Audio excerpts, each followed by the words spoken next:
I bought the lake cabin 2 years ago, believing it would be my sanctuary from the relentless noise of city life.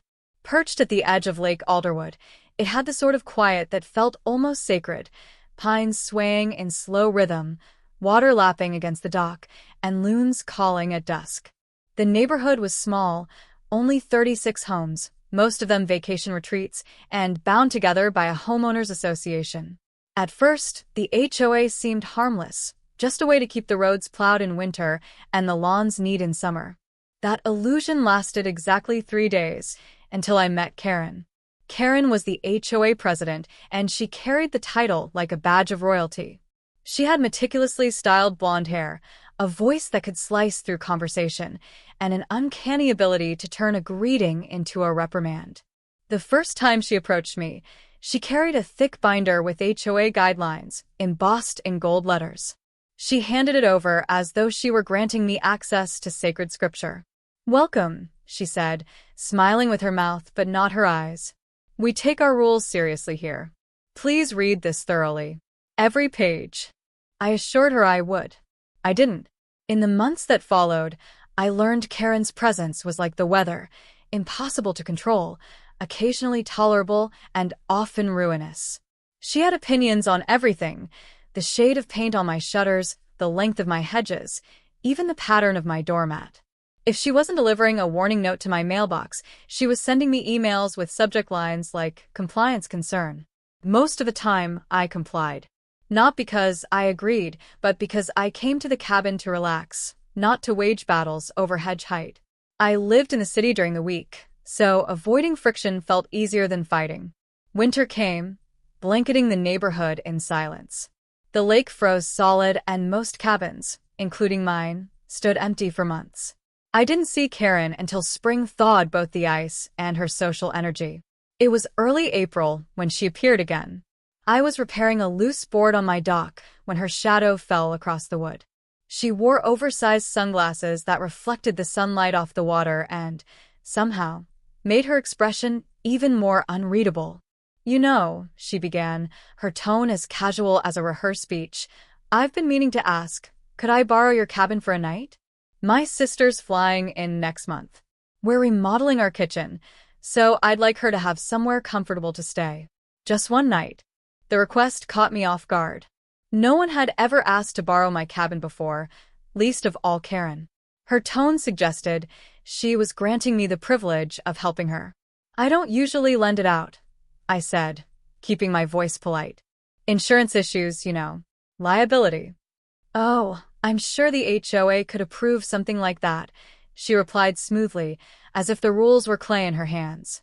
"It's just one night, and you're hardly ever here." The way she said it made it sound less like a favor and more like a right. "I'm sorry, Karen," I said firmly this time. "It's not something I do." Her lips curved into what might have been a smile if it weren't so stiff. "Well," she said, stepping back onto the path, "I suppose that's your choice." She turned without another word, but the look she gave me lingered, sharp, appraising, and tinged with something colder than disappointment. For the rest of the afternoon, I tried to shrug it off. But as the sun dipped below the pines, I caught myself replaying the conversation, dissecting her tone, her expression. It wasn't the request itself that unsettled me. It was the certainty with which she'd expected a yes. That night, I sat on the porch, listening to the wind ripple across the lake. The water reflected the first stars of the evening, but my mind was elsewhere, caught on the feeling that something had shifted. Karen had wanted something, and I'd refused. People like her didn't forget slights. They stored them away, waiting for the perfect moment to repay them. Somewhere in the darkness, a loon called, a sound that usually calmed me. But tonight, it felt like a warning. The week after I refused Karen's request, the letters began. The first was a friendly reminder about my dock, citing a loose plank as a safety hazard. I repaired it that same day, thinking it was nothing more than her usual vigilance. But 2 days later, another envelope arrived, a formal notice that my kayak was improperly stored on the shore, a violation I'd been warned about months ago and already corrected. By the third letter, I understood it wasn't coincidence. Karen's tone in each notice was polite to the point of condescension, as if she were doing me a favor by pointing out my many supposed failings. She signed them all with a perfect looping signature, like an artist proud of her work. When I arrived the next weekend, a bright orange violation tag was nailed directly to my front door. The accusation this time: unapproved exterior modifications. I stared at it, baffled. I hadn't changed a thing about the cabin. That afternoon, Karen appeared on my porch without so much as a knock. She carried a clipboard, her fingers drumming against it.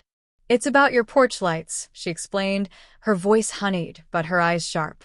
"They exceed the approved brightness limit. Several neighbors have complained." "There's no one within sight of my cabin," I replied. "Nevertheless," she said, sliding a printed page toward me, "the rules are the rules." As she walked away, I realized the violation notices weren't about my lights, my dock, or my kayak. They were about control. And I'd just stepped into her crosshairs. At the next HOA meeting, she made it official. The meetings were held in the community hall, a squat wooden building that smelled faintly of old coffee and dust. Karen stood at the head of the table like a judge in her courtroom, her clipboard replaced by a leather-bound ledger.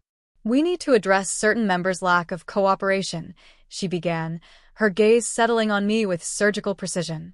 "Repeated violations, resistance to community guidelines, and a disregard for the spirit of our neighborhood." A few people glanced at me, others stared at the table. No one spoke in my defense. I could feel the weight of Karen's influence pressing down on the room. She had a way of making opposition seem like treachery. When the meeting ended, I overheard snippets of conversation, neighbors murmuring about fines, about how it's better not to make waves. I understood then that Karen's power wasn't just in the rules, it was in the fear she inspired. Over the following weeks, the campaign escalated.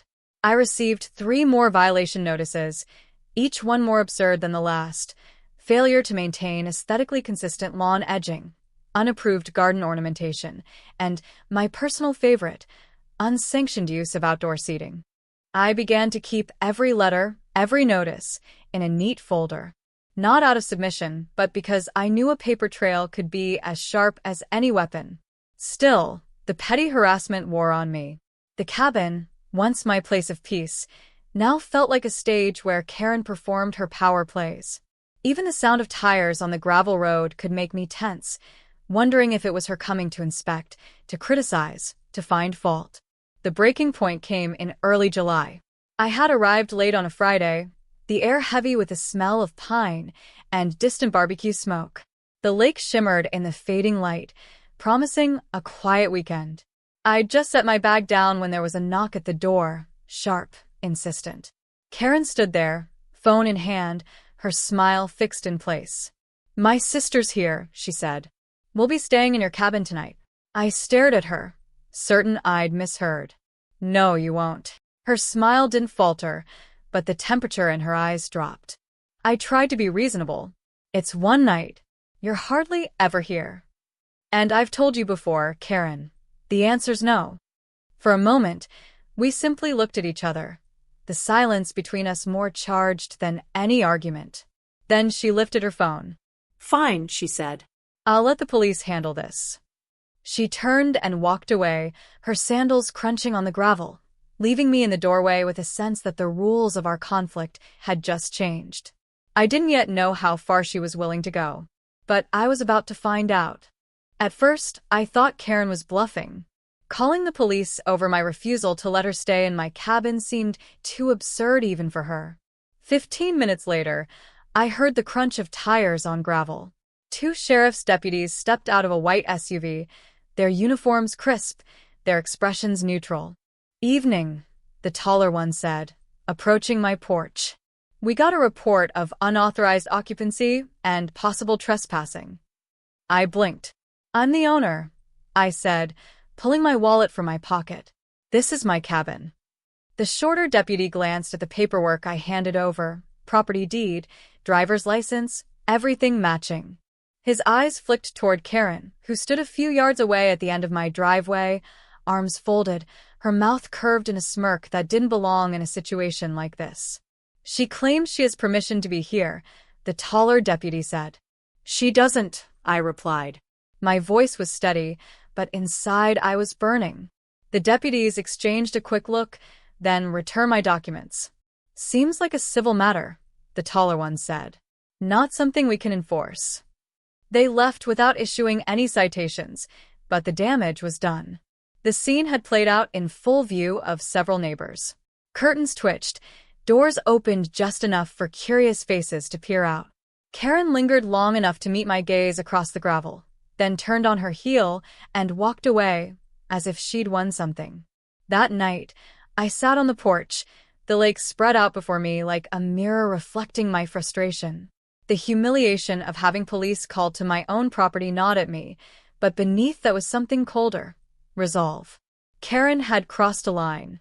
The next day, I returned to the city and began my counterattack. I dug into the HOA bylaws, downloading the entire document from the association's website. I read every page, every clause, every vague rule that Karen used to weaponize her authority. It was tedious work, but I found gaps, sections requiring transparency, procedures for audits, rules that bound the board just as much as the residents. From there, I filed a formal request for all financial records from the last 3 years. By law, they had to comply within 30 days. When the documents arrived, I spent hours combing through them. I highlighted inconsistencies, landscaping expenses that didn't match any visible work, community improvement projects that existed only on paper, and suspicious payments to companies with vague names. One invoice in particular caught my attention, $4,200 for furniture for the clubhouse. The clubhouse had been locked and unused for as long as I'd owned the cabin. But the real discovery came when I compared violation records. Karen had fined me for my porch lights, but hers exceeded the same brightness standard by nearly double. She had issued notices for unapproved structures, yet she'd built a shed behind her own house without filing a single permit. It wasn't just hypocrisy, it was ammunition. By the end of that week, I had a neat folder stuffed with evidence, photocopies, photos, receipts, and annotated bylaw excerpts. Still, I knew exposing Karen wouldn't be easy. She had influence, allies, and a talent for turning defense into attack. I need more than facts. I need an audience. That came sooner than I expected. 2 weeks later, the HOA announced its quarterly meeting. The notice was the same as always, neutral font, polite language, but I read it differently now. This would be my stage. The evening of the meeting, I arrived early. The community hall was already filling, the air thick with the mingled scents of coffee and pine-scented cleaner. Karen stood at the front, chatting with a small knot of board members, her laugh carrying easily over the low hum of conversation. When she saw me, her smile didn't falter, but her eyes narrowed ever so slightly. She knew I wouldn't be here without a reason. The meeting began as they always did, updates on maintenance, reminders about dues. But when Karen opened the floor to community concerns, I raised my hand. I have something to share, I said, standing. I set my folder on the table, the sound of it hitting the wood drawing more attention than my voice. Every eye turned toward me. I took a breath, ready to start unraveling the careful web Karen had built. I didn't start with accusations. I started with facts. This, I said, pulling out the first page, is the HOA's landscaping budget for the past fiscal year, $18,000. Now, here are photographs of every communal area. Not a single improvement has been made. Murmurs rippled through the room.